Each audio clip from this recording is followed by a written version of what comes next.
Welcome to Conversations With. My name is Shaley Hoogendoorn, and I live with Bipolar Disorder.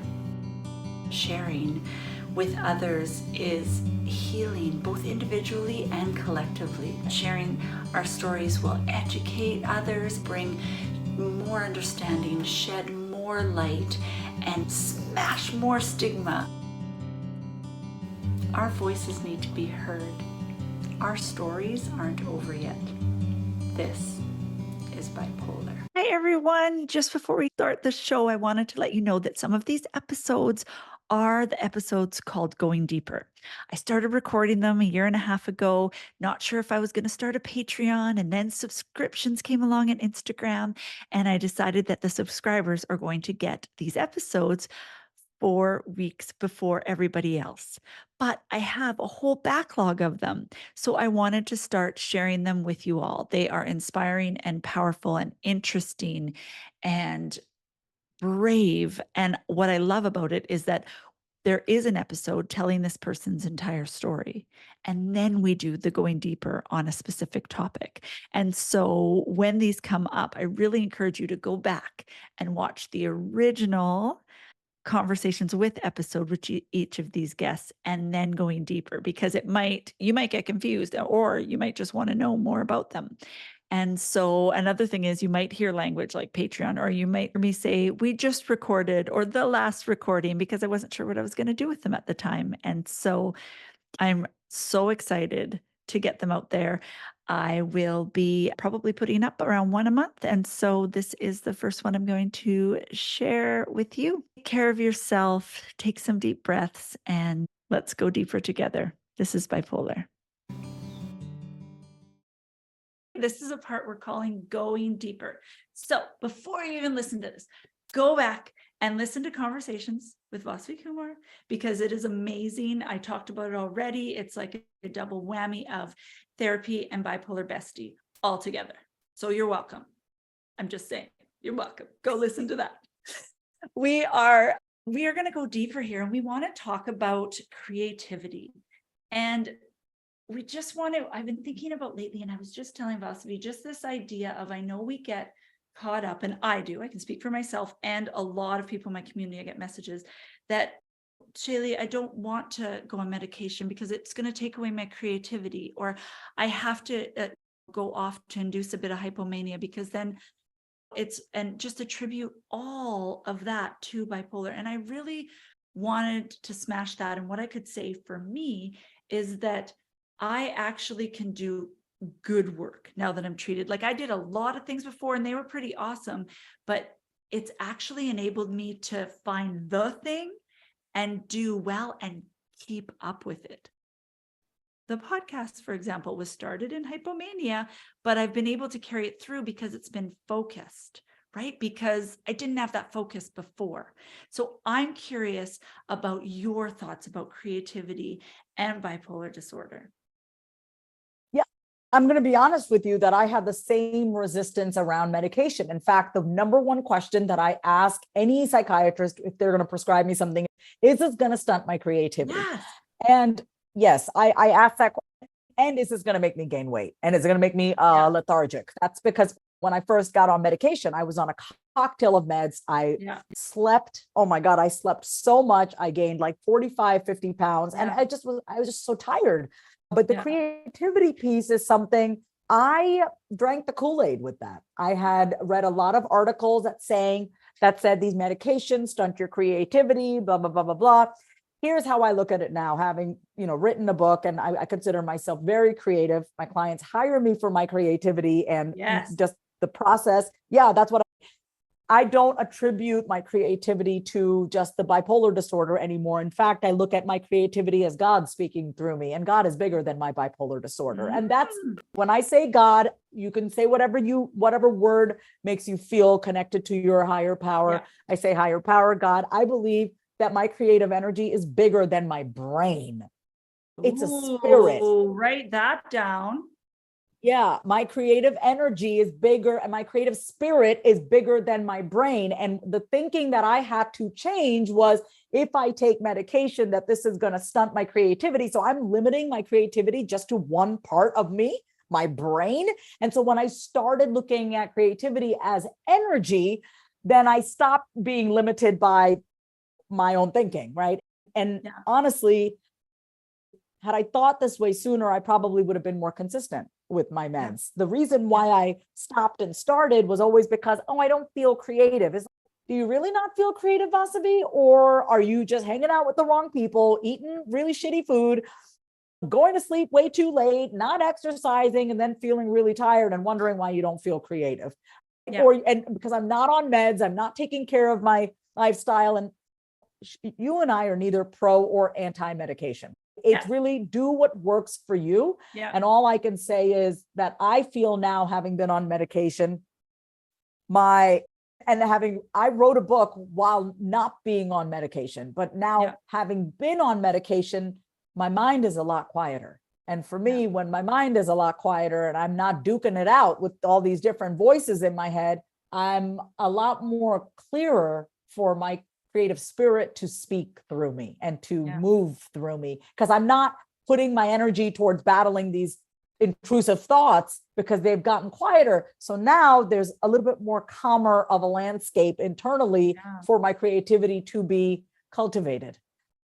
I think that I mistook energy for creativity, like actual physical energy. And I think that I thought, because it's true, when you're hypomanic and manic, you can get, usually, I have heard experiences where they're so overwhelmed, they have frozen and can't do anything. But for me, it felt like because I thought for 15 years before getting diagnosed, that hypomanic Shaley was regular Shaley. And that amount of energy was a natural state for me. And so, I could get a lot of things done and I had a lot of ideas, but I think I was thinking that the amount of things I could do was my creativity and not so much the ideas. And that racing and that amount of thinking and energy and all of that isn't sustainable. But what I would do is compare to that. So of course you think you're less creative. Of course you think you're not going to get things done but that is unattainable. And that's actually going to make us sick, right? Generally. And like you said, you might need that cocktail at first to get you down, right? I have so many people that you get your medication at first, or you get something at first, and because you have to get you down to be able to get that level, right? Sometimes it takes a lot when our mania is, but it's not, it cannot always be like that personally for the right meds, right? Or what you do. But I think that was my biggest aha, is that I wasn't actually more creative. I just had more ideas that I couldn't do well. And it's not natural. Like I find that I'm frustrated sometimes that I can't produce, right? Produce quickly. But and sometimes I can, like sometimes half the time I joke, like when people say, oh, I've batched a bunch of content, like a lot of times that morning I feel like something, right? Like I used to try and make a schedule that might work for some people, doesn't work for me. So sometimes that'll come quickly and sometimes there will be a period. Sometimes there will be a long period of not. And so then I use other things. But I think what I'm trying to say is that those periods of quietness, or those periods that I'm not racing, or maybe I don't have a new idea, because I'm always chasing new and better. And I want to be extraordinary. But when I've found the things that I've put out in the world that has mostly connected with people is things that I've thought about in those quiet spaces to be able to bring it out. Whereas I thought before, I prided myself and I don't need any alone time and I don't need quiet time. I thought that was like a badge of honor, and that took me down. So what do you think about this idea of the energy that you have when you're hypomanic and manic versus now? Like, how do you see a difference between you and your creativity before and after, or on meds, not on meds? Tell me about how that works for you, because I know everybody's different. I really resonated with what you said about thinking that creativity was how much you could do. And that is something I am still working on, to be honest. And, but I really appreciate that you just said that, because it's like a sign from the universe, like, yeah, girl, like, yes, like I've already been thinking about this. So I appreciate you putting such beautiful words to it and making it so simple. Yeah. So I still am working on this. I would say I've learned the lesson multiple times. So I'm like, I've learned, I'm just there. Like I'm right. I'm on. So what I mean is I'm embodying it more and more, like the space. Yes. I'm embodying it more. And so I'm like, ooh, I'm really actively practicing embodying this. So for me, creativity used to be, how much can I put out there? How much? It was always quantity. And I'm in a season now, and I really, you even talked about having that not singular focus, but having that focus and going really deep into it. Like one of the things you do beautifully well, two of the things is obviously this podcast and the thought that you put into your content on Instagram. I can tell that you put thought into it. So and that really shows just the embodiment of what you're talking about. And for me, I know the season that I'm in, because the book is coming out. And during this time, my book is coming out, and I released the pressure off myself at the beginning of 2023. And I said, we're not going to try to do the most. We need to focus on what we need to drive book sales, to increase partnerships, to be on people's podcasts. And that's what I focused on. If I cannot write an email to my list this week, I'm not going to. I'm giving myself a lot more grace. And I just got really clear on what do I actually need to do versus what do I think I should be doing. And what I found that what I actually wanted to do was way less than what I thought I should do. Yeah. Yes. So for me, it's not about more.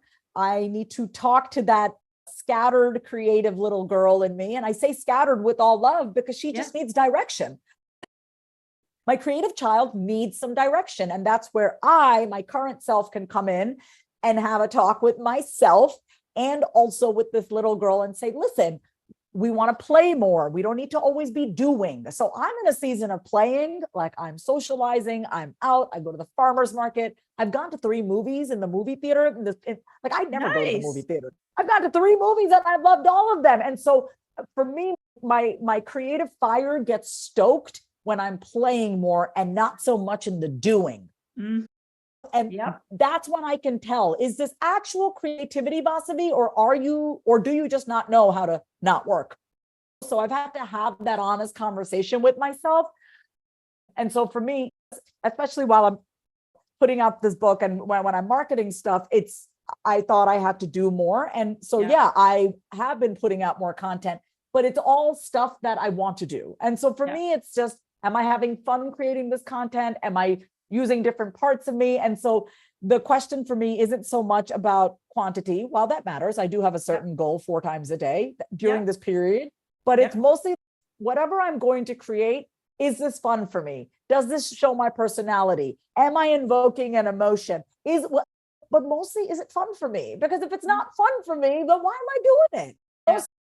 And I think that's what's going to speak to people. And that's what I feel from you. I don't feel like you're selling your book. I feel like you're showing up as your authentic self because you care about people. And I think that we get stuck in this, like the right way to market. And of course, all that stuff is important. I love learning about the tricks of social media and algorithms and that kind of thing, but I'm not going to do it until I feel it. I took a really long time before I started doing reels because I had to think about how I could do it and how I could connect it to the things I wanted to talk about, because it's easy to just mouth the words or dance or whatever, which is awesome. But how can I connect it to like my heart work? And I feel like too, we also, one of the things that's like a superpower and also not, is the hyper focus, right? But you're saying play, because I can get so into it. I don't see anything else. And in fact, I don't care about anything else. And I like stop making dinner. So to find that balance. And when I'm playing, going to the movie, like you say, or just listening to music and having dance parties with my daughters, that actually gives me ideas. Yep. Whereas sometimes I'm so focused on myself. Showers, best idea. By the way, you I don't know if you have a place to put links, but on Amazon, there's this thing called shower notes. So I have waterproof paper and a pencil in my. No, I do. And I literally, if I'm feeling some sort of way, I'll write, Vas, God is with you. I'm with you always. It's whatever I need to hear or see, I write it on my shower notes. So that's like awesome. Because I'm a genius in the shower. And then I step out and I'm like, I'm a genius when I'm going number 2 and when I'm taking a shower. That's the truth. Exactly. Isn't it funny? It's like I'm releasing on one end and I'm getting creative downloads in the other. Yeah. It's awesome. I'm curious from a therapy point of view. I'm wondering if that's because our body is doing something. Like, I wonder if there's a connection with embodiment, like your good ideas and movement. Yeah. And you probably know this better than me, but I'm feeling like there's a connection there. Like having a I think based on just the fact that when we're in the shower, we can't, okay, I don't want to say I know me when I'm in the shower, showers are my luxury. I love a good shower, right? And so I'm in my full pleasure mode. When I'm taking a shower, I'm washing with my favorite shampoo. So I'm in a different state of mind. I'm in a different energy. I'm like shaving. I'm smelling good. I'm adorning myself with nice scents. For me, that's the vibe of creativity. It's not think harder to get the idea. Like, no, thinking harder just is literally destroying your creativity. So 100%. When I'm in the shower, I'll set an intention, right? Before I get in the shower, I'm like, all right, we're going to enjoy the shower and the answer is going to come to us. We're just going to let our mind go. The answer will come to us. It'll be fine. And so my mind isn't thinking so hard in the shower. I'm pleasuring myself. I'm cleaning my orifices. And then, because I'm just like this open, easy channel, and my creativity, who I view as like a 5-6-year-old little girl with all the sparkly ideas, she feels safe to come out because I'm not beating her with a proverbial bat to get the answer. You get it? Good. So yes, I'm in a softer state. The creativity's flowing. Creativity is a vibe. It's an energy. It's if I had to describe it as myself, it would be like my 6, 7, 8, 9-year-old self. I was very creative when I was 13, 14, but as we get older, those parts of ourselves get dismissed and silenced. So it's true. And you know what? Being like a mom, it's like a thing you have to do. And especially for those of you that aren't watching the video portion of the podcast, I have big curly hair. And so it isn't something that you can leave for a couple of days and dry shampoo, or I have like dreadlocks and can never brush it again. So I actually have to, even when I'm depressed, like I have to get my hair wet. But I always viewed it like, and I don't have a lot of time most days to have the long, good shower. So I actually sometimes just have a like pleasure shower at night. Or do you know what I mean? Like I had to stop thinking about, especially with a mom, when you give all your stuff and when they're younger, I'm starting to get like a ton of time back because they're teenagers. And I'm like now realizing, and if I could tell anything to like new parents or people that are busy or don't have the same luxury, take those times because they're going to feel your spirit, the smallest things. And I'm speaking to my depressed folks that nothing feels like enjoyable. You're like, shower, I can barely get there. But it's even when I'm depressed, it's like, it might not be a beautiful experience, but it's a bit of momentum. So it's both and, right? Like you can use like, when I say toolkit or my treatment plan, people are like, oh, this must be like really intense stuff. And I'm like, some of them in the list is like shower every day. Like it's you bring it down micro, right? I tell you this, when I learned how, I'm not kidding. When I went to rehab in 2019 for the second time, and I was learning to love myself again, I Googled, how do I love myself? I'm not kidding, y'all. And like the first thing that came up was hydration. And I know it seems silly, but like sometimes loving yourself and doing the best that you can is making sure you drink a certain amount of ounces per water. I mean, the shower in the morning for me, every morning I shower, but I get out of bed, I get out of bed, I make my bed, I get on my knees and I pray to God. Yeah. Okay. I get on my knees at the foot of my bed and I pray to God out loud, and I brush my teeth, scrape my tongue, get in the shower. And I do that like a robot. And I do that because it's become so habitual that it's like, yay, win for the day. Yay, I made my bed. Yay, I prayed. Yay, I brushed my teeth. Yay, I showered. Now that may seem like a lot, and especially when you're feeling heavy, You're having those heavier depressed days. But if you can start to almost have a ritual, right? Oh man, when I'm feeling really low and I don't want to get out of bed, if I just take that shower, if I can just fill up the bathtub and put in that cool bath bomb that I've been saying I want to use, that is more than enough today. But it does give you that momentum. It's not bypassing how you feel, but nobody likes to feel that way. Nobody likes to feel depressed, and it can feed upon itself. And so all we're suggesting is, can you find one thing that you can do? Like just one. Maybe it's, I have a buddy that I talk to when I'm feeling low, but here's the thing. I always will say, do something that's just you and you, so you can start generating that from within rather than outsourcing it. Because honestly, you could talk to that person and it would be great, but they might be in a shitty mood and say something to set you off. It's really about getting back your own personal power. Because when we're feeling depressed, or when I'm feeling extremely manic, I feel powerful, but I feel out of control, if that makes sense. Yeah. I don't like feeling that way. No, me neither.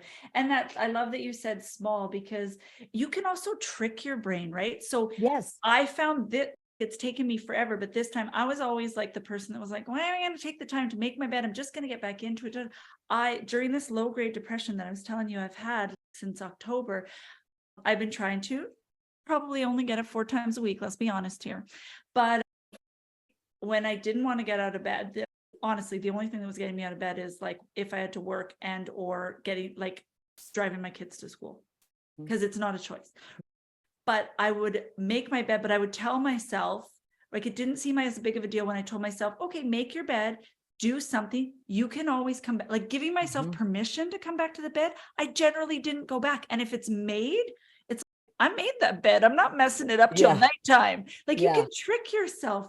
Or even moving from one space to another causes some momentum. And I think, creativity is about both, right? Some momentum and some slow.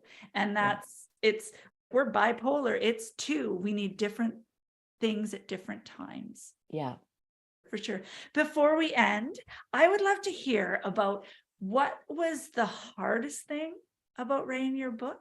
Because I know some of us think this is impossible for someone with all the stereotypes out there, that it's impossible for a bipolar person to focus enough or whatever to write a book. Tell me, what's the hardest part?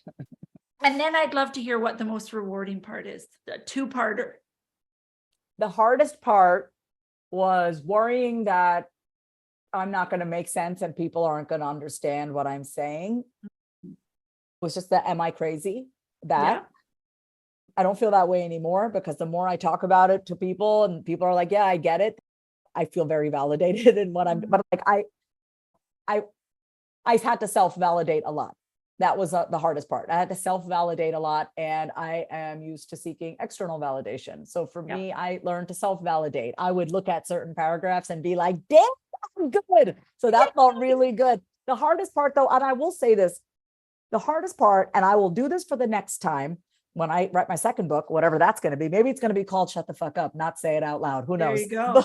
But the hardest part, and this is what I want to recommend, before you sit down and actually start writing your book, having a killer outline will be very much more helpful. See, I had my book proposal with my sample chapters and the sample exercises, but now when I write my second book, or when I do anything now, I'm going to make sure I have a comprehensive outline to reference back as I build out each chapter. It was harder for me because my outline wasn't as strong as it could have been. And that was the curious thing about, so for me, keep showing up. Like when I feel good, I can do these things, but how did you keep showing up and keep writing and not bail? I had deadlines. To be honest, I got paid to write my book, and it was my job. I got paid to write a book, and I had deadlines. And I had self-imposed deadlines. And I talked to my editor and I said to her, I work best with deadlines. Can you let me know when I should have these chapters in these? So then, and I got it done. And we would meet once a month to review my stuff. And she would say, okay, fix this, fix that, whatever. And then finally I had a final draft due, first draft. And then we did about 4 rounds with copy editors and this and all that. So I was working with the team, and I had deadlines. So that's.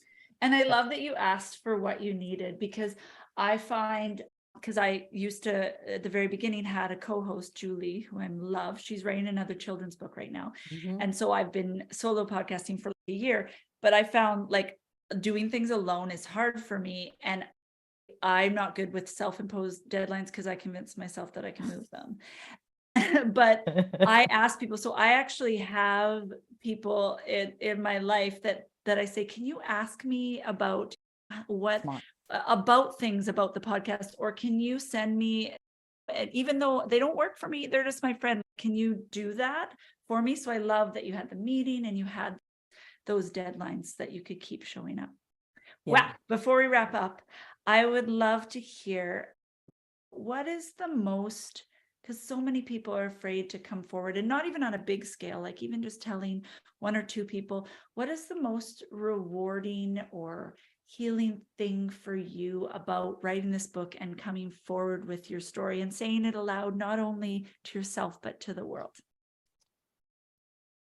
The most rewarding thing is to give a voice to that part of me that has felt it. Okay, so on a personal level, the most rewarding thing is that it is giving that part of me that has felt so crazy, so like to the point of insanity. Okay, to the point of insanity is giving that part of me some acknowledgement, and in fact, even some more, and celebrating that part of me. I'm bringing it out of, there's no shaminess. There's no shame in it. It's just like, no, we have these parts of ourselves and they all have voices. And so that part of me, let's just say the bipolar part of me, bipolar part of my brain that has that part of me that's split off, feels like it finally feels less threatened. It feels like, oh, thanks, Vas, you're finally talking about this. I'm glad that you're finally giving me a voice. Oh, yes. Yeah. Wow. Yeah. It's less angry at me. It feels like it can trust me more. Like I'm not going to just abandon it or act like it doesn't exist. I think, honestly, up until recently, I have tried to white knuckle grip my bipolar disorder. I've been white knuckle gripping it. And I most recently stopped doing that. And I shared openly, I got back on meds. Your content has helped me so much and has given me so much permission to be like, yeah, Vas, you deal with this shit. Why do you try to tough it out? Get on some medication. And I'll tell you what else is so rewarding is in writing this book and now talking about it with other people. Like when I work with clients, we do a lot of role playing and stuff. A lot of people have voices and they don't talk about it because they're afraid to say voices. When we using this languaging of parts and voices has been so rewarding to see other people free themselves when they talk about it, and they'll come to me and they'll be like, I have this voice in my head. And they're like, wait, you don't think I'm crazy? I'm like, you know who I am? I don't think you're crazy. And it's just rewarding. It's giving space and it's giving permission to other people to really understand their mind. Like we're not taught how to think. We're not taught how to think. We're not taught how to talk to ourselves. If I can, in my little way, while I'm here on this earth, offer people some relief through my book, How to Talk to Yourself and make your mind a somewhat calm place, peaceful place. For me, I used to escape my mind with drugs, with alcohol, with relationships. And now I can say my mind isn't such a scary place like it used to be. Yeah, it still tries to fuck with me, 100%. It tries to attack me. It's not as bad, though, as it used to be. I can honestly say that. And I have to be vigilant about who and what I allow into my life. And that is a promise that I have made to that part of myself that never quite, that felt like an afterthought. And putting that part of me first and saying, no matter what, I will always take care of you first. Yeah. So that's been rewarding on so many levels. And seeing other people too, hopefully make some peace, make sense out of the voices in their head. If I can do that, then I feel like I would have won in this lifetime. Yeah. And I love that you could be creative in both. I used to always be creative in the up part, and I'm finding some of the creative in my down part of being honest and a mess online is almost touched even more people. And so I love your vulnerability. So I said it before, and I say it again out loud, that I love the work that you're putting out in the world. And I really believe that you're going to change lives, and that you already are. And I just cherish this time together. And let me tell you, friends, because I told everybody that we're already bipolar besties, you're going to see a lot of her stuff on me talking about it on the Instagram community. So join us there. If you haven't already, follow Vasti or find me there. We're going to put all our handles below. There's a vibrant community. You don't even know how many bipolar besties are out there. I go to certain accounts just to connect. And we hope that if you're feeling alone, you will connect with us. So thank you, thank you, thank you. Thank you so much. This is Bipolar. Thanks again for tuning in. You can find video versions of This is Bipolar on our YouTube channel. We also have all our previous episodes of the podcast on Apple, Podbean, Spotify, and Google Play. We spend most of our time on Instagram at this.is.bipolar. There is a vibrant community there where we have conversations and post different ideas and different strategies, and we'd just love for you to join us there. It is so helpful if you enjoy our work or think it would be helpful to someone if you could like and share and save and follow us in all or any of those spaces. If you're a listener for the podcast, if you could leave a review, we would be forever grateful. Again, thank you for being here with us. Let's get the word out. Let's share lived experiences so that we can change the ideas that people have about bipolar and help those of us that live with it feel less alone. This is Bipolar.